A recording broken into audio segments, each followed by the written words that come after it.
అమ్మా ఇదిగోనమ్మా నా మొదటి జీతం. జీతమా? అబ్బా, కూలి డబ్బులకి ఎంత గొప్ప పేరు పెట్టావురా సావిత్రి. అది ఇప్పుడు తప్పుడు మాట ఏమందే? మట్టి తొక్కాడని మందలించి 4 రోజులు కాలేదు. ఈ రోజా వారు డబ్బు తీసుకొచ్చి ఇదిగోనమ్మా జీతం అంటే తగుదనమ్మా అని పుచ్చుకుంటివి. ఎంత బతుకు బతికి ఆఖరికి ముష్టి డబ్బులతో కూడి తింటావా? అమ్మా, ఆ డబ్బులు ఇలా పారేయండి. కష్టపడి సంపాదించిన డబ్బులకు విలువేమిటో మీలాంటి వారికి తెలియకపోవచ్చు. ఈ ఇంట్లో పనికి నాకు తిండి అక్కర్లేదు, వేరే జీతం అక్కర్లేదు. ఆ ముష్టి కూల్ డబ్బులు ఇలా పడేయండి. ఏది ఇదిగో.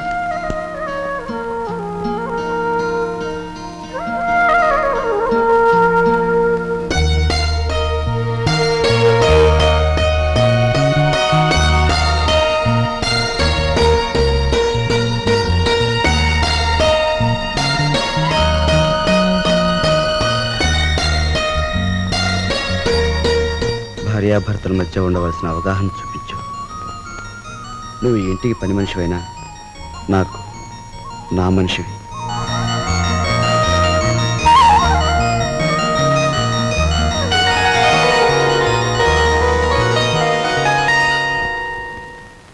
కోపం వచ్చి గట్టిగా కొడదామంటే చచ్చిపోతావేమో అని భయం. బాబు నాయనా అంటే మొండుకెత్తున్నావు. మమ్మల్ని బాధ పెట్టకుండా చెప్పే గురువా. చెప్పే గురు. మనవాడక చూసావా, పరాయి సొమ్మంటే పరిసిగుంటాడు కూడా ఎలా సత్తా పడిపోతున్నాడో. ఎంతమందిని బాధ పెట్టడం భావ్యం కాదు గురువా. అలో చెప్పే గురువు. ఉన్న ఒక్క కూతురు ఇల్లు వదిలి వెళ్ళిపోతే నేను వెతికించలేదు, పేపర్ ప్రకటన కూడా ఇవ్వలేదు. అంత ముండేవాడిని మీ బెదిరింపులకు నేను లొంగుతానా? గురువా మాట నా చెప్తాను. ఈ మొండిఘాటంగాడికి కూతురు ఉందంటున్నాడుగా, ఈడు పేపర్లో ప్రకటన ఇవ్వకపోయినా ఈ తరపున మనం ప్రకటించేస్తే ఆ కూతురు ఇంటికి చేరిపోద్ది. ఆ తర్వాత స్వామియే శరణం. Very good very good. Hello నవ్వకే బాబు, కుర్రోడు దొరుచుకుంటాడు. ఆ నవ్వేదో ఇనపెడి దగ్గర నవ్వు, ఓపెనింగ్ గా నవ్వుద్ది.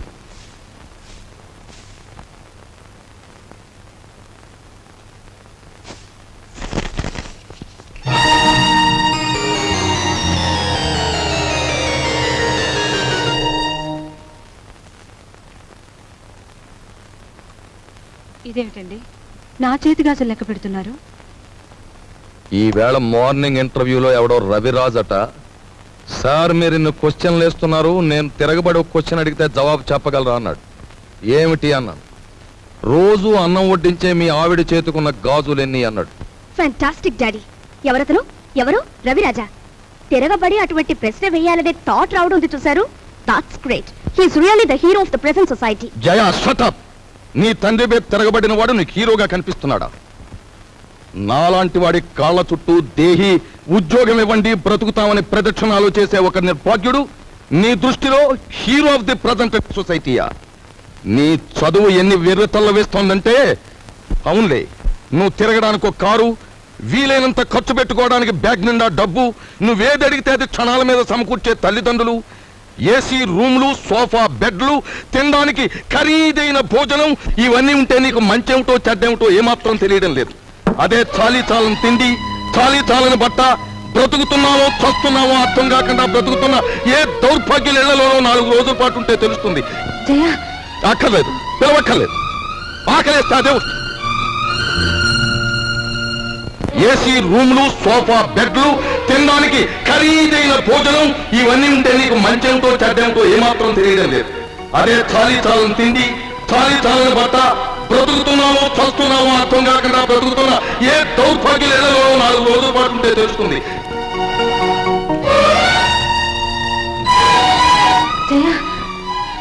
అక్కర్లేదు, పిలవక్కర్లేదు.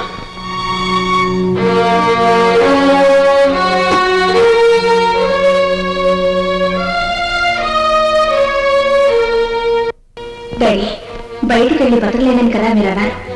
అలా బతకలేని నిరూపించుకున్న రోజునే తిరిగి మిమ్మల్ని కలుస్తాను.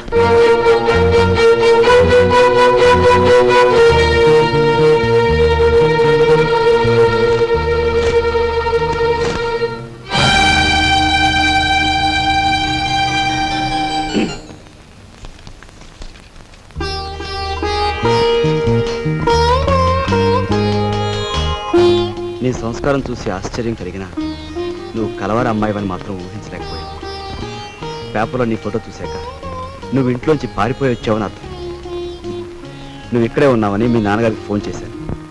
నిజానికి మీలాంటి గొప్పవాళ్ళు ఉన్న ఈ ఇంట్లో మా అమ్మాయి మీ అందరి మన్ననలు పొందింది అంటే అందుకు నాకెంతో ఆనందంగా ఉంది.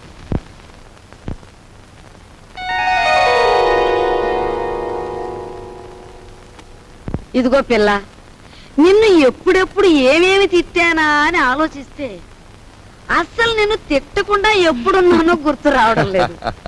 ఏమో అనుకోకమ్మా. అంత మాటలు అవసరం లేదు మామగారు. నేను ఎక్కడున్నా ఈ ఇంటి ఆడపిల్లని. నన్ను ఈ ఇంటి మనిషిగా మీరందరూ ఒప్పుకుంటే నాకదే 10,000.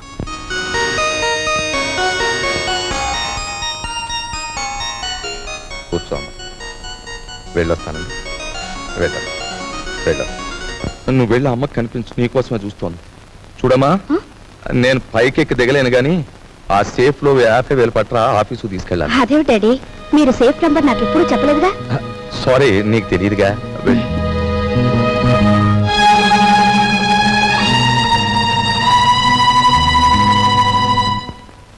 ఈ కాంబినేషన్ పెళ్ళానికి చెప్పక కూతురికి చెప్పక మరి ఎవరికి చెప్పాడు? అబ్బా, ఓ స్వామియే శరణం.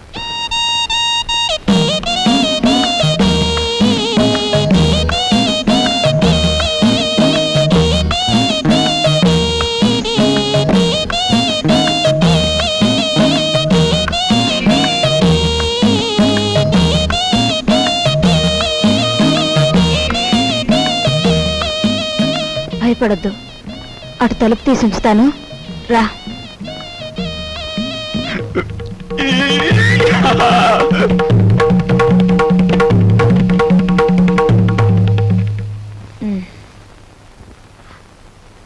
ఏమిటి మీ చేతిలో?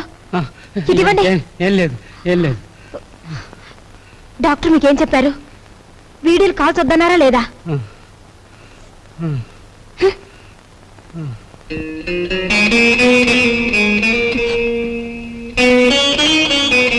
సారీ. రోజు కిటికీ దగ్గర అలా చూస్తూ నిలబడిపోతావు. మనసు పాడైపోవడం లేదు? నువ్వు నాకంటే చిన్నవాడివి, నీకు ఆ విషయం తెలుసా? అన్నట్టు ఆ సోఫాలో ఉన్న ఆయన ఎవరనుకుంటున్నావు? తెలుసు, మీ ఆయన. ఆయన కడుపులో రాచపుండు. డాక్టర్లు బ్రతకడంటున్నారు. చాలా మంచి మనిషి. ఆయన్ని ఎలాగైనా బ్రతికించుకోవాలి. దానికి బోలెడు డబ్బు కావాలి. అన్నట్టు నీ దగ్గర డబ్బుందా?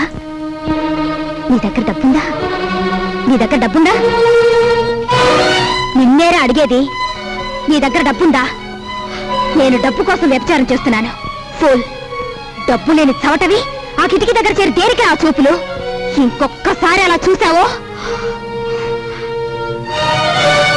వెళ్ళు, అవుట్.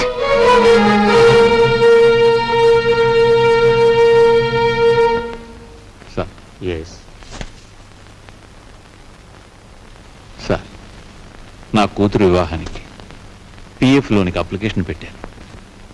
అందులో సగమే శాంక్షన్ చేశారు. చూడండి, ఇప్పటికే మీ జీతం మీద అన్ని రకాల అప్పులు తీసుకున్నారు. అందుకే హెడ్ ఆఫీస్ సగమే శాంక్షన్ చేసింది. అది కాదు సార్. మీ మీద ఎంత అభిమానం ఉన్నా రూల్స్కు విరుద్ధంగా నేనేం చేయలేను. I'm sorry.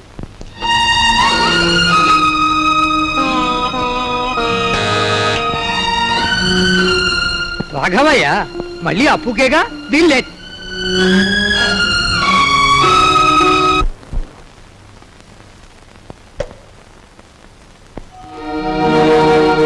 మీరా? ఎక్కడి నుంచి నాన్న?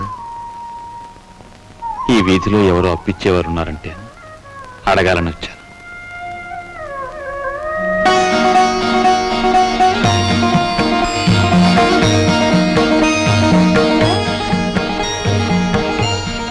నాన్న,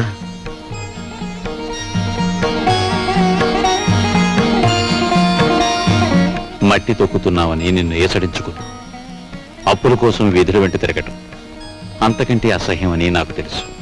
నాన్న, నేను మారిపోయానని చెప్పేందుకు రాలేదు. మేం మారవని చెప్పటానికే నేను ఇక్కడికి వచ్చాను. నాన్న, అంతే. మేం మారం, మా తరం అంతే.